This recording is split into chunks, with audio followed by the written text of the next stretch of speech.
welcome. I'm Daniel G. Garza, and this is another episode of Put It Together Conversations. Thank you for joining us. Today, we have a very special show, and I want to welcome all of our friends on Facebook, LinkedIn, YouTube, and Twitter, especially our friends on the HIV Positive Life page. Thank you for joining us. Remember, you can be part of the conversation and make sure that you ask any questions, make any comments, and they will be shown on our screens. For those of you watching us on YouTube, would you do me a favor and scroll down, hit that subscribe button and the notification bell, and you'll be notified every time there's a new show on the air, and we have shows every day of the week around here.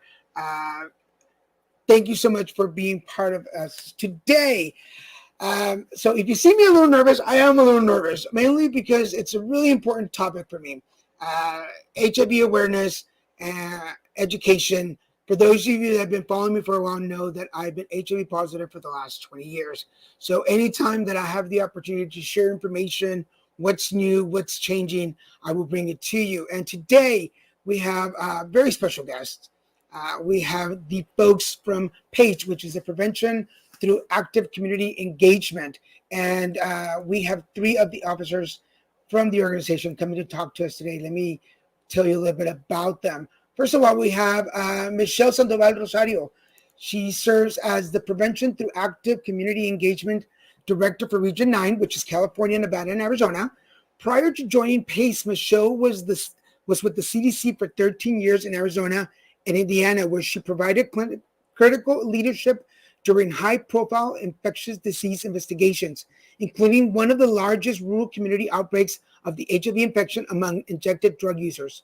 She has extensive experience working with state, local, government entities, and other partners, both in the U.S. and overseas, on a variety of public health initiatives. Michelle has a doctorate and a master's in public health. And let me bring her on board. Say hi. Hi, Michelle. How are you doing? I'm great. Thank you so much for having us. I'm excited for our conversation and to really get down to the work that we're all doing to end HIV. Well, I'm so excited, and your bio and everything that you do is just so impressive. I first saw Michelle at the Human Rights Campaign Diversity and Sensitivity Training several months ago, and I was so impressed with all the information you had, and really how down to earth and warm you were, especially with such clinical and technical terms. So thank you so much for being here. No, thank you, Daniel. As I mentioned, it really is an honor because I'm always so impressed with all the work that all of our partners are doing across the region and nationally. And I'm always learning every day. And to be able to share this platform with you and with my colleagues to really increase awareness around not only HIV, but most importantly, the disparities that we see even now during the COVID. I think what COVID has really done is highlighted just the disparities we have with access to care, stigma, medical mistrust. So I'm excited to have that conversation and hear from those who are listening. So a little bit about me.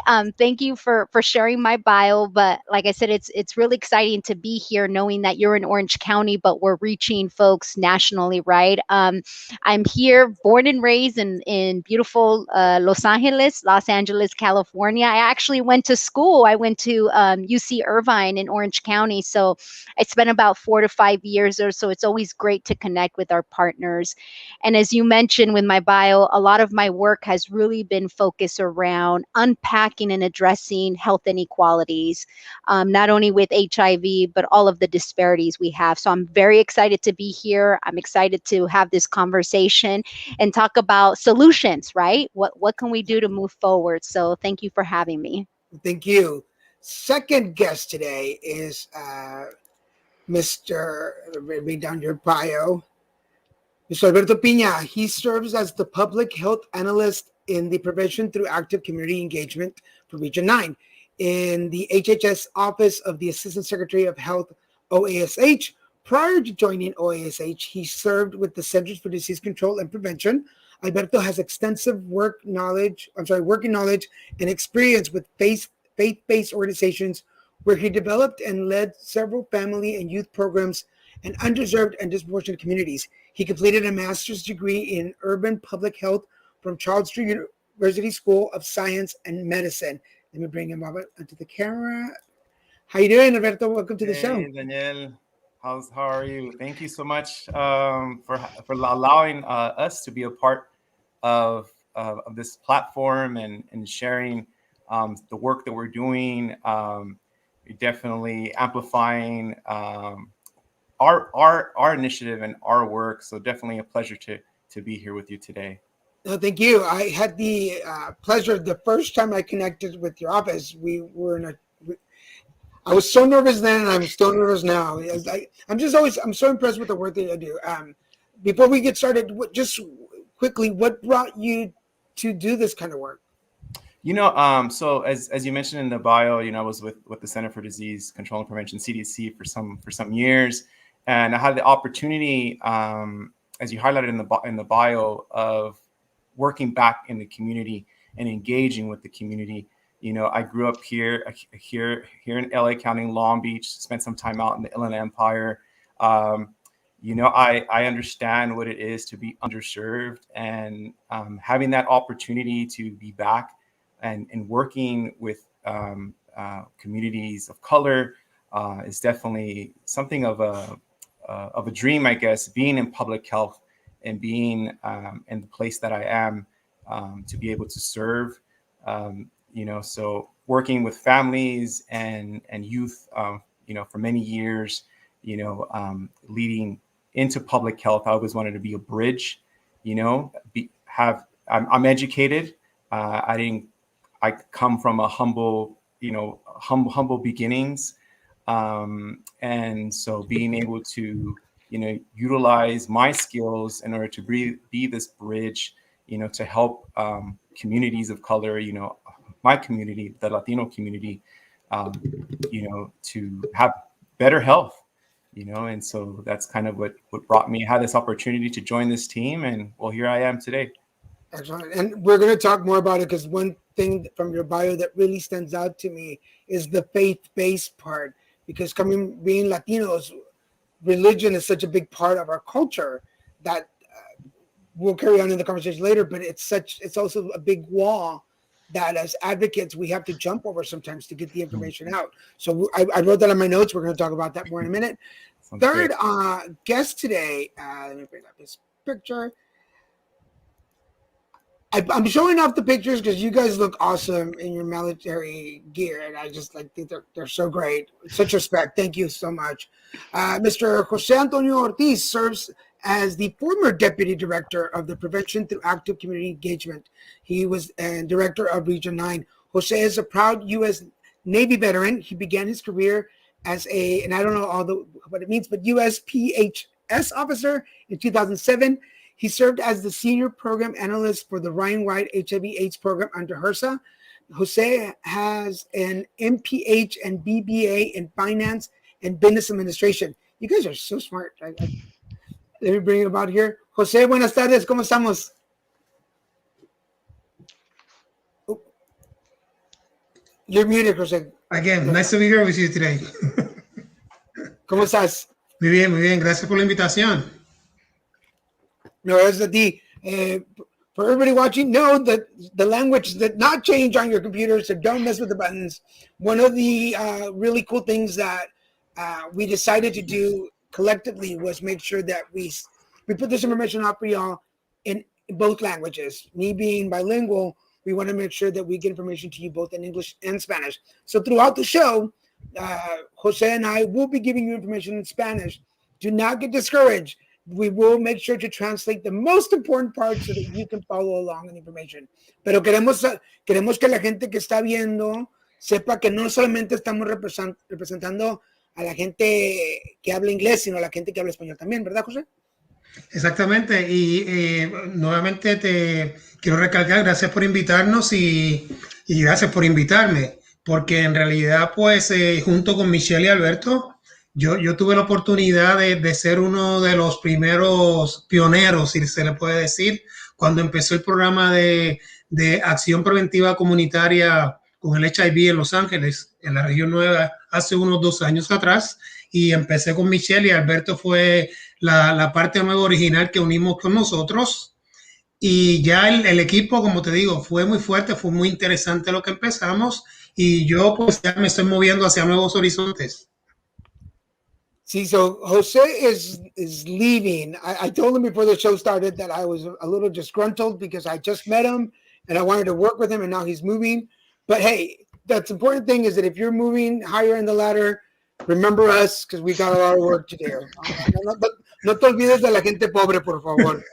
And so I think let's get started.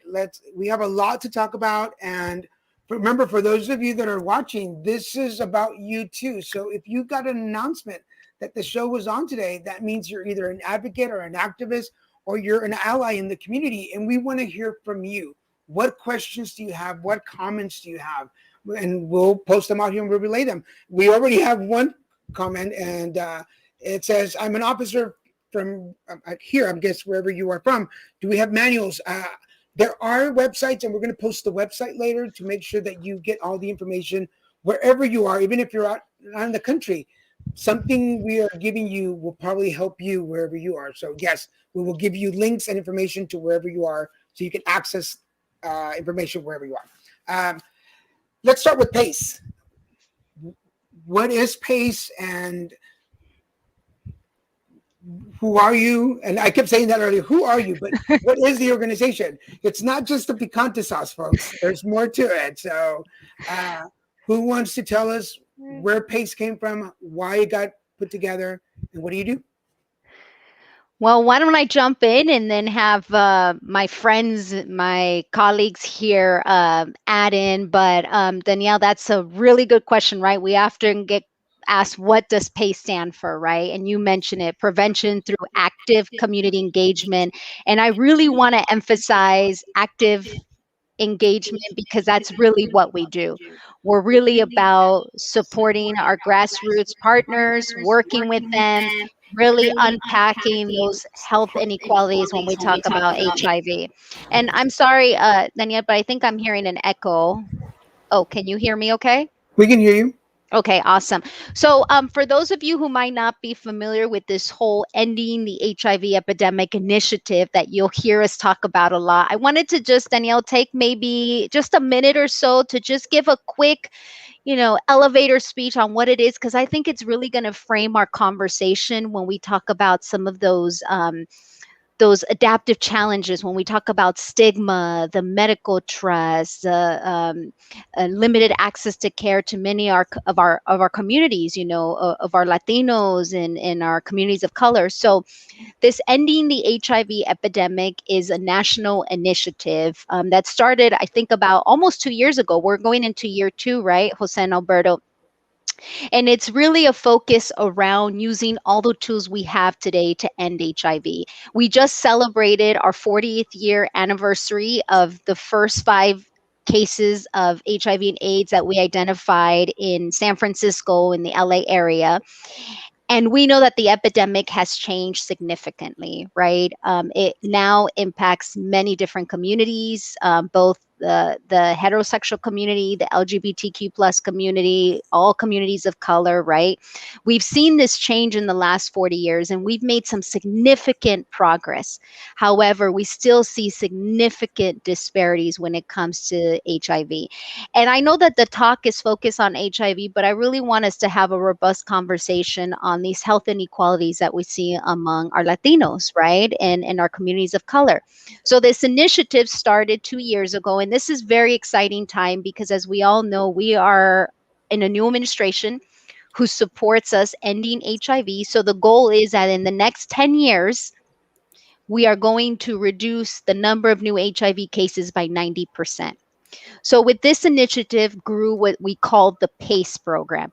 And one of the things, and I'm sure some of our partners who are on, who get funding from the federal government and the state government, know that a lot of the funding that comes from the federal government is very prescribed, right? And it's not realistic. Danielle, you work directly with the community. You hear from the community. You're part of the community. And we know that a lot of the funding is just unrealistic. So when this initiative was developed and ending the HIV epidemic 2 years ago, they developed these PACE teams that are located in 3 regions. They're located in 3 regions where we know we have the largest number of new HIV cases. And the sole goal of these teams is to, again, work with the community to really understand what's working, what's not, what are those issues that we keep seeing? Again, I go back to stigma, right, that I'm hoping we're going to talk about. How can we at the federal level support all the great work that everyone is doing to end HIV? I mentioned in my intro, I'm here to learn, I'm here to listen, I'm here to share, and I'm also hoping that we can take this conversation forward and continue to move the needle. So I wanted to give that quick snapshot. And again, I can't emphasize what an honor it is, as Alberto mentioned, to be able to work in this role and learn from so many of our partners. I wanted to pass the baton to my colleagues here, Jose, Alberto. Anything else you wanted to add about PACE and the work that we're doing across our region? Yeah, Michelle, I can add a little bit to this. So Danielle, and for the listeners, a lot of what we do is to be connectors, conveners, collaborators. We're the boots on the ground. Yes, we're representing the federal government, but we're out there listening and hearing to what these amazing organizations are doing across the region, in California, Nevada, and Arizona, to amplify what they're doing, looking at best practices, looking at what's working, connecting them to other folks, so that they can learn, and also, with the goal, of course, of bringing an end to the HIV, epidemic in the U.S.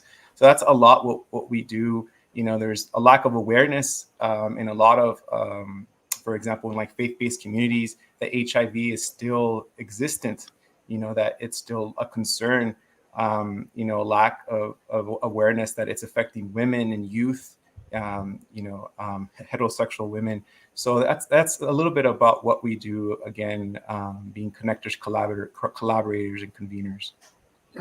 So before we continue, I want to remind everybody you are watching Put It Together Conversations. I'm your host, Daniel G. Garza. My guests today are some of the officers from PACE, the Prevention Through Active Community Engagement. And we're having open dialogue. So if you're watching this live, please share your comments and questions. If you're watching this on replay, please still comment and ask any questions, and I'll make sure that we get them to them. Before we move on to Jose, I want to ask Alberto, because as Michelle was talking about stigma and then coming into the faith base, we usually can't talk about one without bringing in the other. We talk about stigma, and religious factors immediately pop up in the conversation. How does PACE use that information to get information out or to break down those barriers? Well, I think one of the things, using an example, one of our priorities is currently is reaching what we call non-traditional partners, right? Non-traditional HIV partners. There's amazing organizations that work in HIV, linking folks to care. But there's commerce, there's academics, the universities, and so this whole lack of awareness. I think something that in the last few months that we've kind of encountered is, in reaching like faith-based organizations, for example, whether they be lay ministers, priests, reverends, some that we've spoken to don't know like the numbers, like the data, right? That there's 38,000 folks that are infected with HIV. That 20+% of that are Latinos. And so that's alarming. When you talk about stigma, the stigma unfortunately can be that, it only affects people of the LGBTQ community, men who have sex with men. And it's like, no, it's affecting women, it's affecting youth ages 14 to 26, 24, what have you. So I think that's a big sort of awakening for a lot of folks. As an example, like with like faith leaders, or, even reaching out like commerce or what have you, like I have various folks that I've had fortunate to work with in the past, and reconnecting with them and sharing with like this data is alarming and kind of striking. Hearing things like, I didn't know HIV is still a thing. So I think one of our big goals is definitely bringing awareness to these organizations that have the ability to connect with people, that engage with people on a daily basis. So I think that's very important. I like what you said about letting them know, because we try to come at it with the same information over and over. Siempre, no, siempre lo mismo, siempre lo mismo. But numbers have changed, especially for those of you who are watching. I'm in Orange County, California, and we've seen a dramatic change in some of the numbers over the last couple of years. And to bring those numbers forth and say, hey, it's not the traditional numbers that you thought of 20, 30 years ago. Ha cambiado las cosas, and we need you to know that things are changing, if that makes sense. And I guess in there we can bring Jose into the conversation, porque a veces el idioma, between English to Spanish, things get lost in translation. And qué tan fácil o difícil, how easy or difficult has it been reaching the Latino community with all the new information that's out, Jose? Mira, Daniel, te voy a ser honesto. En realidad, si le damos un paso hacia atrás, programa de acción preventiva, ¿verdad?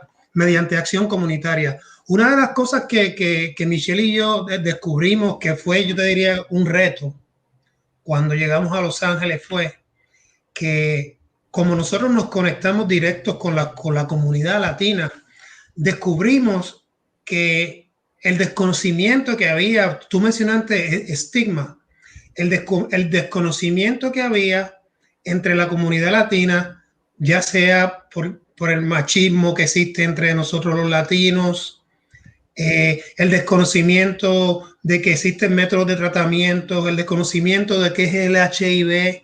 Nos dimos cuenta que había mucha información para un público anglosajón. Sí, para un público anglosajón. Entonces, la comunidad latina estaba como reluctant. Yo no confío, no entiendo, no hay información para mí en español que yo pueda entender. Y Michelle y yo nos dimos con ese reto y eso lo enfrentamos tan pronto llegamos a Los Ángeles. Entonces Michelle y yo nos sentamos en la mesa y dijimos, Michelle, tenemos que desarrollar una manera de cómo este programa le llegue a la comunidad latina de una forma en que ellos lo entiendan. Gotcha. Y entonces ahí fue el reto mayor. Yo te diría que con la iniciativa que se implementó y el liderazgo de Michelle, que Michelle tiene mucho conocimiento, más una cosa que ayuda es que también ella es latina. Yeah, that does make a difference. For those of you following, it is sometimes the information between the Latin communities and other communities can change because of the numbers, because of the information. Even just the way a picture is posted can make a difference in how the information is received. And we forget that sometimes. We want to do it across the board. So yes, it's really cool that you and Michelle were able to see that there was a discrepancy in the way information should be given. I think sometimes queremos todo igual, todos parejos, todos igual para todos, pero la información clínica a veces no funciona así. For those of you, sometimes we want to be equal with everybody. We want to do everything across the board. But when you do that, you do lose people along the way. And information sometimes has to be tweaked for different communities. And I'm glad you mentioned that, because we were just having it, when Michelle jumped in, we were having a discussion, Christian and I were having a discussion about like how to post that. But I'm glad you brought that up. We do have a question on the board for you folks. We have our first question of the day. What will prevent your program from achieving the goal this administration is shooting for? That's a great question, right? Great question. What will prevent us from achieving our goal? I mean, that's a good question, right? There's many challenges. I think it's, I want to look in this from a negative to a positive, right? When we talk about resources, the number one thing that we talk to our partners when we meet with them is we're doing this and that, but we don't have enough resources, right? We know that that's always been a challenge. But on the flip side, and I said this in the beginning, down, and it ties up to the question and what we've all been saying. This is a very exciting time within HHS at the federal level, because our administration, the Biden-Harris administration, gets what we need to do to address inequalities They get it. They know what we need to do. We've been tasked to do it. The conversation with not having enough resources or educational material in Spanish, right? We get that. That is why our role is so critical to understanding what our grassroots organizations are doing, right? Because we need to be able to address that. And I want to go back to what Alberto and Danielle, what you were talking about with the faith-based community. I want to be transparent. There are communities that we will just not change their mind, right? We will not change their mind. You provide them the information, and if we don't, we move on, right? We can't waste our time. We move on. But with that said, the role that we each have, everyone that is listening, is we have the duty to increase awareness. And I really think if we're able to share our story, Danielle, you shared your story about your own personal, your own personal things that you've been through. We need to do that. We need to share that to normalize these conversations, to address the stigma with the faith communities and with all communities, right? So again, I can't stress that the resources are never enough, but we have a very powerful tool, and that's sharing our own resources, right? Our own stories and increasing awareness. So I wanted to get that point across. But yeah, that's a great question. And I want to say that we will achieve our goal. We're on a projected to achieve our goal. I'm very optimistic that we will achieve that goal in the next 9 years to end HIV, and most importantly, to end health inequalities. That's pretty cool. Yeah, and I think COVID gave us a really good pause for everybody across the board in the HIV advocacy and activism community. It made us stop because we weren't able to go out and do the work that we normally do, which we're all used to being out in the field, teaching, prevention, testing. All of a sudden, we all stopped. And I think we took a step back and go, if we don't have all those resources, what do we have and how can we make them work? And virtual was definitely one of them. I want to touch back to Alberto. As Michelle just said, there are definitely religious organizations that we're not going to change their mind. Para nada. They're like, así somos, y así estamos, y así nos vamos a quedar. And we're like, pues, amén, Dios mío, que los bendiga. But what can we do with those that we can help or that we can get information to? As a Latino, and I'm going to put myself in the hot seat, pretending that I'm speaking for every Latino right now, which I guess I am in a way on this show. What can I do as an HIV positive gay man, Catholic, do to make sure that we get that information to those religious organizations that are hungry for it? Yeah, so I think in my experience, whenever an issue would be presented in a community, whether it be, let's take for example, like diabetes, hypertension, right? One of the things in one of the church communities that I worked in, I began to collaborate with like the local health ministries within the church, and began to coordinate workshops, for example. It wasn't me that led like all of the like lectures or the activities. It was one particular person that brought the issue up to me, right? So if you're a gay man, Catholic, the church needs you. The church needs you to lead. That's what we would consider like a calling. Taking that sort of initiative and be willing to participate in going to the community and saying, hey, how can I help? The best way to help is to immerse yourself, participate, and lead an initiative within that community. That's like a really powerful sort of tool that we have. Granted, not all folks, not all communities receive, the LGBT community, right? And that's unfortunate. But it's kind of like if you're an individual that's asking that question, like help be a part of the solution, help bring awareness. For example, with some of these, some of the reverends and priests that I've spoken to in the last month or two, there's this lack of awareness, and it's even surprising. It's surprising to myself, like that there isn't an awareness of what's going on in the community. And it's like, well, like there's nobody participating from that community to say, hey, this is what's going on. Let's just say we have like Jorge over here, who identifies as a gay man, is participating in the church community. He can connect with a health ministry, start an initiative. There's a lot that can be done. And there are a lot of Catholic churches that are doing work, in the Archdiocese of Los Angeles. There's work being done that's been done for decades now, just like in other denominations as well. But I think that would be one way, is being taking that initiative.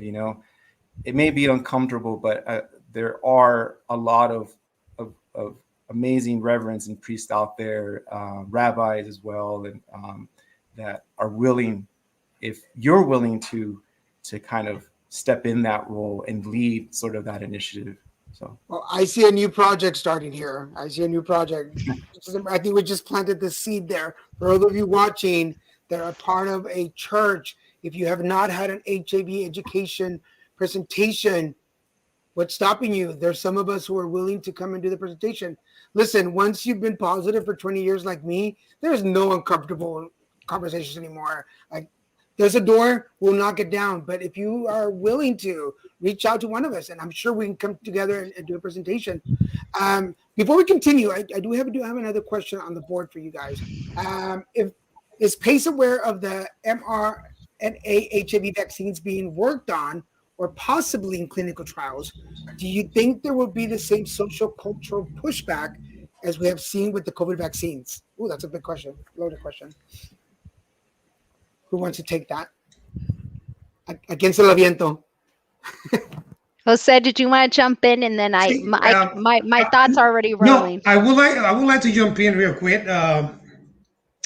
You know what? I'd be honest with you. I will say that it will be less challenging than what happened with COVID, because some of the HIV community is well educated and they understand. Why do we have people like you living with HIV for 20 years? You understand. That's a normal life for you, right? So I'm going to connect that question with the one they asked before. That was a really, really good question. So ending the HIV epidemic, EHE, is based on 4 pillars: diagnose, treatment, response, diagnóstico, tratamiento, respuesta. And prevent, the most important. And prevention, right? So this is based on those 4. This is a formula. The thing here is like, I don't need to have HIV to embrace what's going on here. Maybe I have a partner that have HIV and I don't. So I should be on PrEP, right? So this is a formula, and this is a national program, like Michelle mentioned, and nationwide, based on those 4 pillars. As long as we able to connect those 4 pillars, we are going to be successful with this. As long as people understand. That's why, going back to that second question, I think that will be successful about the HIV community, because I will say, based on my experience, that the HIV community is educated on what's going on. Yeah. Our job and PACE job is how those people out there is going to embrace what we are trying to achieve. I think that's yes. I think that's a very valid. I was trying to be politically correct, but yes, because most of us who are long-term survivors, I was 30 when I was diagnosed. I'm 50 now, so for the last 20 years, I've grown up learning about HIV from 20 years ago, the prevention and the medications and how they've evolved. I started with 40 medications at one time. I'm down to 1 pill a day. So you learn how things grow and evolve. So when COVID kicked in, it was like, oh, well, that makes sense. Like, there's a vaccine. I've been waiting for a vaccine for 20 years. Of course, if something came along, but and I'm going to be honest, and a disclaimer here, having made a career of being an HIV advocate, I sometimes wonder when the conversation comes up, would I take the vaccine? And I'm like, I don't know. It's part of my life now. Like who would I be without HIV? It's one of those. This is for another show. We'll have to have another show about this. Tenemos otra pregunta. It's a follow up to that question. Follow up. What would PACE's strategy be to overcome aforementioned social cultural pushback? People are asking you tough questions today. Cuidado. Yeah, these are deep. How much time do we have? Well, before we continue, we want to remind everybody you're watching Put Together Conversations. My guests today are officers from PACE, and we're talking about HIV prevention, education, and how to get the word out, fighting stigma. So go ahead. No, that's great. So, Daniel, to answer that question, I want to talk about one of the initiatives we're working on because I think the underlying issue here is medical mistrust. We've heard it loud and clear. My own mother is hesitant to get the vaccine. She lives with me. I have a doctorate in public health. I work for CDC. My mom, what else is it going to take, right? If I can't convince my own mom, who am I going to convince, right? But there's an important element here when we talk about medical mistrust. Let me go back to the basics, right? If I could take a minute. When I go to the doctor, if I see someone that looks like me, another Latina that speaks Spanish, that's from my community, I'm going to listen a little bit more, right? I'm going to say, that person can relate to me. We're the same age or we're the same color. We speak the same language, right? But if I go see someone who is telling me I need to make sure I'm eating healthy and they're an older white man, do you think I'm going to listen to him? Probably not, right? My first instinct is going to be el que sabe. What does he know about the stress I have to deal with? What did he know that I can't even pay my rent, right? So I think the solution when we talk about social, economic, the disparities, that question, we need to groom and train new leaders that look like us, that come from the community. Daniel, the work you're doing is amazing. And I'm going to put you on the spot for a second. You are from the community. You know what it is to live with HIV. You're from the LGBTQ plus community. We need to support leaders who are from the community, right? That look like us, that look like those that are most impacted. So if I could go back to the solution as far as that question that we talked about, there being an HIV vaccine, which I know there will be one day, but we're not going to be successful if we are where we are today. Again, we need to chip away those medical mistrusts, and it starts by grooming community members, providing them the opportunities to grow, to be leaders, to lead, to have a voice. And I really think that's how we're going to end, because we're seeing it now, right now, right?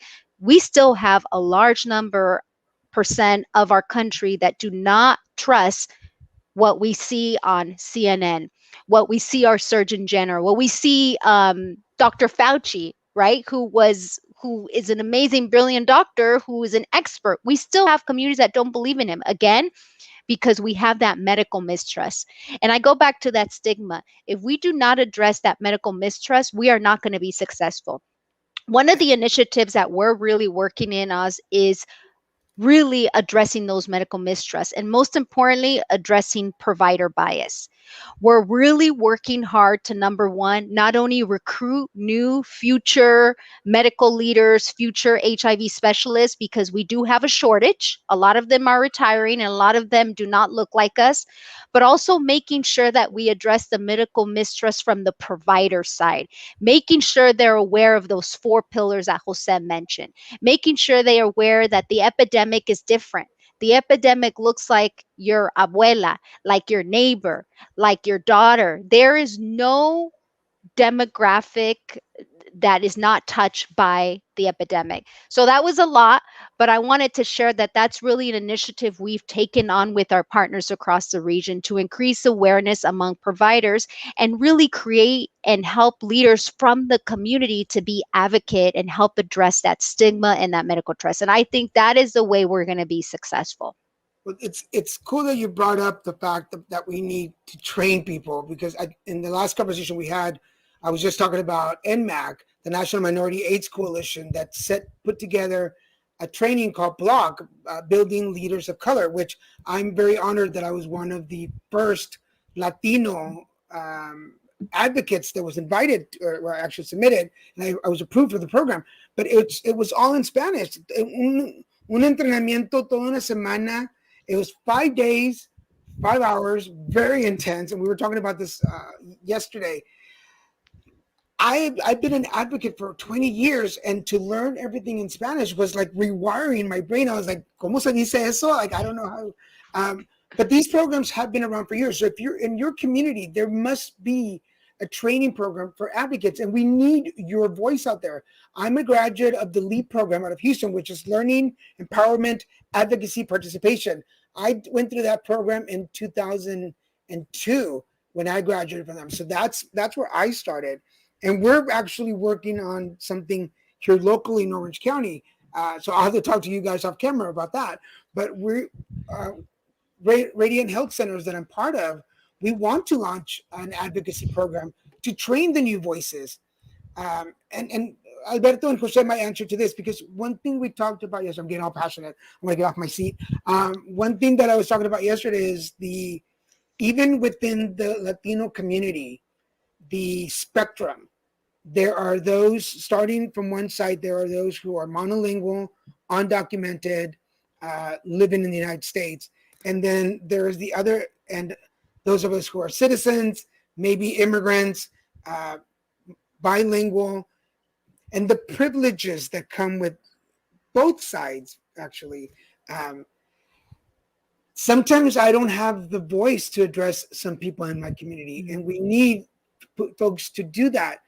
Jose or Alberto, ¿qué podemos hacer? What can we do to bring those people's voices out of the dark, I guess? Big question, $25,000 question. Mira, yo te voy a ser honesto. Michelle mencionó algo muy, muy valioso. Que como ella dijo, cuando ella va al médico, si a ella la atiende un médico que es latino y que tiene su quizás creencias o su mismo entendimiento de vida como persona latina, ella siente un poco más de confianza. Yo creo que nosotros mediante PACE estamos tratando de extender la mano a la comunidad y crear confianza. Quizás la gente en la comunidad que es monolingüe y solamente habla un idioma y habla solamente español, se le hace más fácil escuchar de esto, lo que está pasando a calzón quitado, como dicen en Puerto Rico, de Michelle, que es latina. Y no la están mirando a ella como que es como que es un personaje que trabaja en el gobierno federal o a lo que ella representa. Están simplemente hablando con se están identificándose con Michelle como una mujer latina. Y Michelle está creando una confianza. Yo creo que al nivel que podamos lograr que esa comunidad latina ahí, que está allá afuera, con miedo al estigma que existe hoy en día, hace falta figuras como Michelle y como Alberto que se pueden comunicar y extender la mano a la comunidad latina y hablar de latino a latino sin que haya una barrera en el medio de entendimiento o de confianza. Yeah, I think that's a very important thing. It's the trust. And okay, yeah. So I'm gonna jump on what Michelle said earlier. Like I will humbly say that I have done a lot of work to get to where I am as an advocate, and to be able to be invited to these programs and these trainings. But now I need to know where to put them. Where do I put all this training? ¿Quién me va a ayudar a abrir esa confianza? Who's going to help me form those alliances with the community?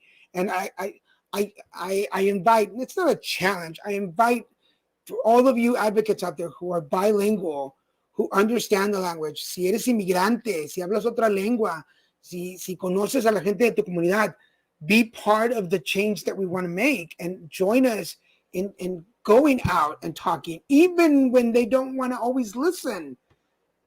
A veces la gente no sabe lo que tiene que escuchar, and we have to do that. Because Michelle is right. A veces, I said it too, like in therapy and my doctors, if they don't understand, heck, if they don't get my sense of humor, I'll walk out. Mucho menos if they don't understand that tortillas are part of my diet. Like it's all part of it. And we have to get to that level, if that makes sense. And I don't mean that level in a disrespectful way for anybody watching. We do have another question for you folks. It says the younger generation seem to have an accurate view of the importance of HIV advocacy and education for undeserved communities. How can we motivate the millennials, Generation Y, etc., to take action? Ooh. I'm wondering if the youngest colleague from the PACE team would like to take that, and maybe Alberto share some of the things we're doing with social media, these virtual platforms, and there. So I'll pass it on to him. A ver, jovencito, ¿qué tiene que decir? Hey, Daniel, one more time, can you pop the question back up? Yeah, of course. They're giving you a mouthful of questions tonight. Yeah. I love it.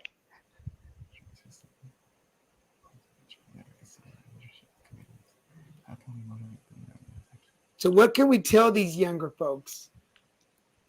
Well, I think one thing is there are young people out there that are that do have an understanding of what's going on in the community. I was sharing with Michelle on IG, for example. I began to see during Pride Month in Boyle Heights, they had their first ever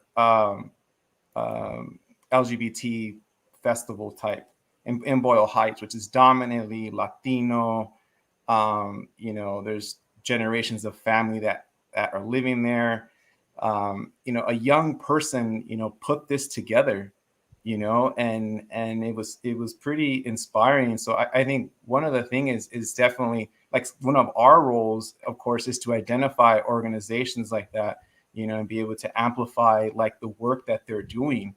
I mean, this is like a young woman, that is immersing herself in the community, to amplify some of this message. So I think like our role, for example, is connecting with this person and highlighting that work and amplifying them. We could easily, a lot of what we do see in the community, we have a federal platform. We put it on hiv.gov whenever we have some of these activities. So I think that's one way, is using the resources that are actually occurring in the community that may not have a big spotlight to ensure that their work is being highlighted. Of course, I think back, we had our youth, National Youth HIV Awareness Month a couple months ago. I'm drawing a blank right now. And, I was blown away that, there was an individual from the LGBTQ community out in New York. I'm trying to think of the name of the organization, and it's escaping my mind at the moment. But, when COVID hit, they had these individuals use, IG and other platforms, kind of like a chat sort of thing, in order to be able to reach out to people, to get testing, to ask questions about, HIV. So, there's work being done out there. It's just a matter of, highlighting that work. And that's not what's happening, unfortunately, and that's one of our jobs here. So hopefully I answered somewhat of the question. También existen campañas que fueron creadas orientándose específicamente a ese grupo de jóvenes. Se creó una campaña que se llamó Estoy Listo, y esa campaña vino con una serie de videos. Ahí vino el video de Damián, creo que lo viste. Y esta campaña se orientó mucho a esa comunidad y a ese núcleo de nuevas generaciones. También cuando salió esta campaña de Estoy Listo, acá nosotros en Región 9 impulsamos nuestra iniciativa llamándole Juntos Podemos Lograrlo, y nos asociamos con las promotoras de salud para alcanzar, para poder estrechar nuestros lazos a la comunidad y llegar a esas generaciones jóvenes a las cuales no teníamos acceso. Wow. Uh, You know, Daniel, I was just going to ask, I think this is such an important question because when we look at the epidemic, we see it impacting our youth. And there's still this lack of information around basic HIV and STIs. But I say this because I am so impressed by some of the social media influencers that we within our agencies are working with. We have youth who Gen X youth who are ready to roll up their sleeves and work for the community. I think this generation really wants to make a difference, right? With the social injustice we're seeing. However, if we don't create opportunities, and I want to go back to challenge our partners who are listening, we need to create opportunities where we are able to help them and lift them up where they have the ability to be leaders in the community, right? Danielle, you talked about the different trainings, the amazing NMAC training. We know many of our community members have done training, are very well versed, but they don't have the opportunity to take on some of those positions in the community because either they don't have a master's or they don't have a bachelor's or they don't have enough experience. We need to challenge our partners to open the doors to leadership positions where they can be leaders in the community, right? And that's the one beauty thing about this whole ending the HIV epidemic. We have challenged our partners and they're doing an amazing job that the initiative needs to be developed by the community for the community. So you have to have the community's voice as part of those discussions. So again, we all need to take the action where we're going to say we're going to open the doors for our youth, for our leaders, where they can be leaders and help us end these disparities that we see among all communities. I think that's excellent. Everything you three said is so like, again, my brain is always on like, well, what can I do now? I believe that the younger generations have a lot of that fire and passion that some of us are kind of like, otra vez, like otro año más, like what am I going to do? And they have that information. We have the experience. They have the fire and the burn to do something. Let's come together. You guys have the resources. I have my personal experience. Younger people have the passion. I think there's something that we all can bring to the table if we all are given the opportunity. But that's the thing. Please give us the opportunity. Let us do something. So I am going to throw my hat in there and say, whenever you need a voice like mine, estoy listo. Just call me, comprenme tacos, and I am there. I am so there. Uh, Folks that follow me know that I tacos will, yeah, I'm good with that. So we're coming down to the end of the show. But before we go, a tradition on the show is to share some words of wisdom with our audience. So I'm going to start with Michelle. Michelle, what words of wisdom would you like to leave us with? Wow, there's so many, right? I think the ones that pop up in my mind goes to the mission that we all have, right? We need to be persistent.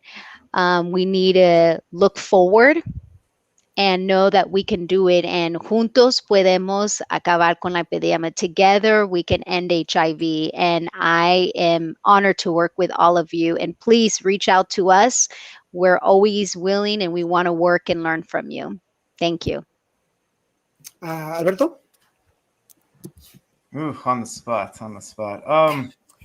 I think some words of wisdom, if anything, participate, for those of you that are listening out there to this forum, participate. We need you. I've been in this role more recently. I'm newer to the team, and something that I kind of coming into the role, I take service and serving very, very to the heart. And so for those of you that are out there, participating, serving, we need you. We need you to end this epidemic. Help us end this epidemic. Jose? Mine's very simple in 8 words. Nunca te rindas, and the sky is the limit. I like that. I like that. And Jose, don't be a stranger. I want to keep working with you. So when you get to where you're going, remember me. We're going to do some stuff together. For everybody out there, there are approximately 38 million people living with HIV in the United States. I raised my hand. I'm one of them. And there are many people that I've known that have passed from complications with AIDS. And working in the community, I see people being diagnosed on a weekly basis. I've said this jokingly before, but I mean it wholeheartedly. This is not a club we want you to join. Don't be part of this. But in order to stop uh, the new infections, we need to put down stigma. We need to put down shame. And the best way we're going to do it is, mi gente, es tiempo de hablar, es tiempo de usar nuestras voces, es tiempo de usar nuestra cultura, nuestro color, nuestras voces, nuestros sabores. No vamos a terminar con la estima y la vergüenza si no abrimos la boca y usamos nuestra voz. Así que les propongo a la gente que está ahí escuchando, si hablas mi idioma, si me estás entendiendo, vamos a unirnos a terminar ya con los nuevos diagnósticos, porque estamos perdiendo todavía gente y no es justo que teniendo una solución no la estemos usando. We have a solution, folks. We need to use it. So let's make sure. We have one more comment before I let y'all go enjoy your Saturday. I appreciate what each of you are doing to end the HIV epidemic. Thank you also for your continued service. I love to see people who look like me working hard to move the dial forward. And so do I. I am beyond. Okay, I'm getting a little choked up because 20 years.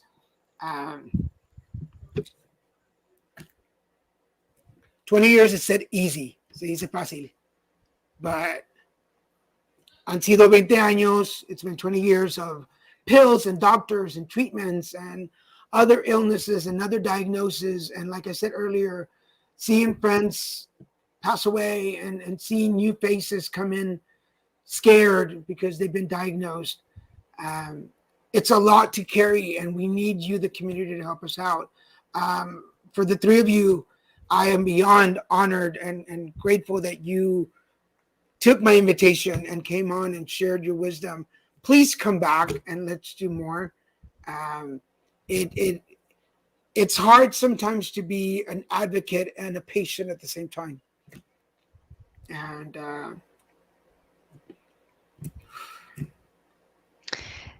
Daniel, thank you.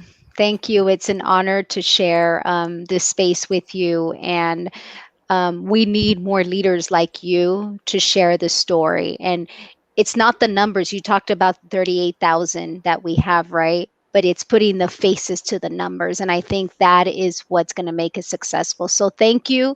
Thank you, everyone. It's been an honor. And we look forward to working with you, Daniel. I'm already thinking, my wheels are turning. And with all of you, thank you for your work.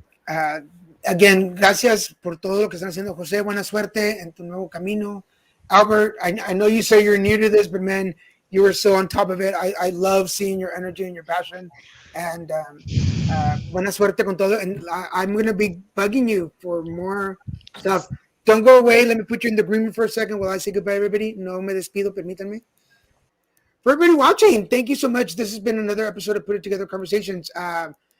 It's been an emotional day. If you watched the show this morning, I also almost broke down. So whatever, people. Remember, we have shows every day of the week. Join us on Wednesdays for the Christian and Daniel show, on Fridays for the Card Devo, and here on Saturdays for the Put It Together Conversations. We throw in special shows every once in a while, so please follow us and hit those notification bells to get notified of any new shows. We're on Facebook, Twitter, YouTube, and LinkedIn, so make sure that you follow us. I talk about this every episode, Grumpy Bunny in the Colors Game. That's my book. Go check it out. It's illustrated by Jennifer and Vivian Gatch, available at any of these fine book outlets. It's a book about meditation for kids, but it's good for everybody, so make sure you go check it out. Reminding you, please share this. If you're watching this and you're part of the HIV community, whether you are part of the affected or infected or ally, whichever part of the aisle you're on, please share the show and the information. And do you want to come on the show? Come join us. Put It Together Conversation. It's a show about you, where you come from, where you are now, and what your journey is like. And the idea is to motivate and inspire other people to go after their dreams and goals. And I hope that today's show has inspired you. For now, I want to thank you and my guests for being here. And hey, we'll see you next time. Bye-bye.